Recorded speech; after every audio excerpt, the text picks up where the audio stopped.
The evening began so effortlessly, so innocently. What was meant to be a simple dinner with friends and colleagues turned into an unforgettable night. The restaurant buzzed with laughter, the gentle clinking of glasses, and conversations that drifted like soft music through the air. My husband Daniel was never the loudest voice in the room. He carried a quiet confidence, calm, patient, and composed, the kind of presence that drew people in without demanding attention. I used to love that about him. His stillness had always felt grounding, but over time, I began to mistake it for weakness. That night, my pride got the better of me, a moment I wish I could erase. Daniel was telling a lighthearted story about misplacing his keys in the morning and blaming our cat for hiding them. It was silly, harmless, the kind of thing meant to make everyone smile. But instead of laughing along, I decided to make him the punchline.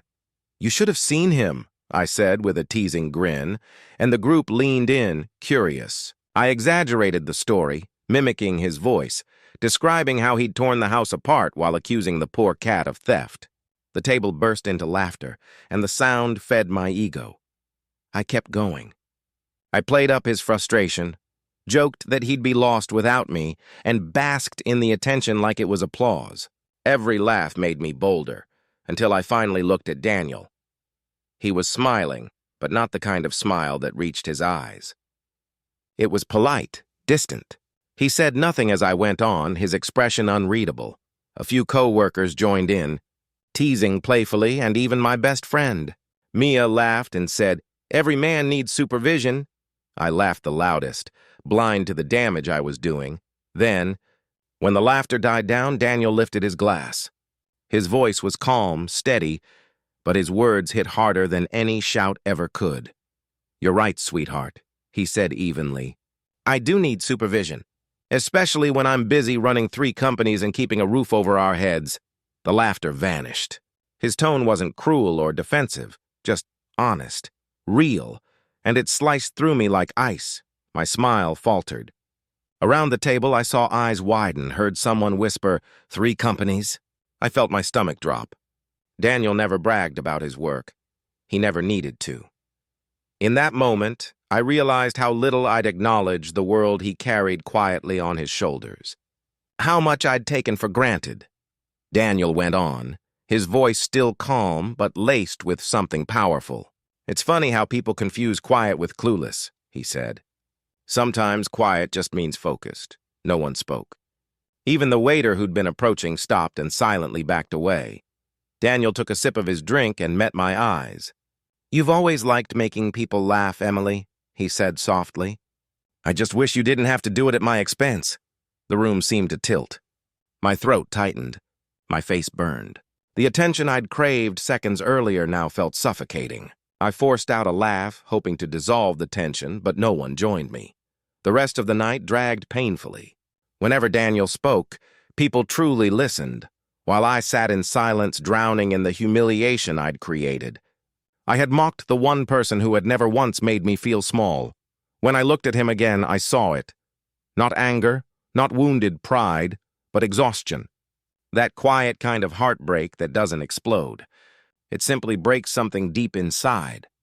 When we got home, the silence between us was deafening. I tried to apologize, fumbling for words. "Dan, I was just joking. I didn't mean—" He interrupted gently, still calm. "I know, but sometimes what we don't mean says more than what we do." Then he turned and walked away, leaving me alone in the living room with my guilt. That night, I cried until I couldn't anymore, replaying every moment, the laughter, his eyes, the calm strength in his voice. In the days that followed, Daniel stayed polite but distant. The warmth that once wrapped around us was gone, replaced by something cold and fragile. He wasn't cruel, just unreachable, and I finally understood something I never had before. Silence doesn't always mean peace. Sometimes it's pain too deep for words. Weeks later, Mia called. Her voice was soft, almost careful. "Emily," she said, "I had no idea Daniel was that successful." "You're lucky, he's one of the good ones." She was right. And I hated that it took humiliating him in front of others for me to realize it. So I started trying. Really trying. Little gestures at first, cooking his favorite meals, leaving notes, thinking before I spoke. Slowly, I saw him soften again, but that night never left me. It became a lesson etched into my heart, that respect isn't something you show only in private. It's something you prove in public, too. Now, when I look at Daniel, I still hear his calm voice across that dinner table, still see that quiet fire in his eyes, and remember the line that changed everything. Sometimes quiet just means focused. He never yelled, never sought revenge, never made me feel small in return. He simply showed me that real strength doesn't raise its voice. It stands tall, unshaken, refusing to be diminished.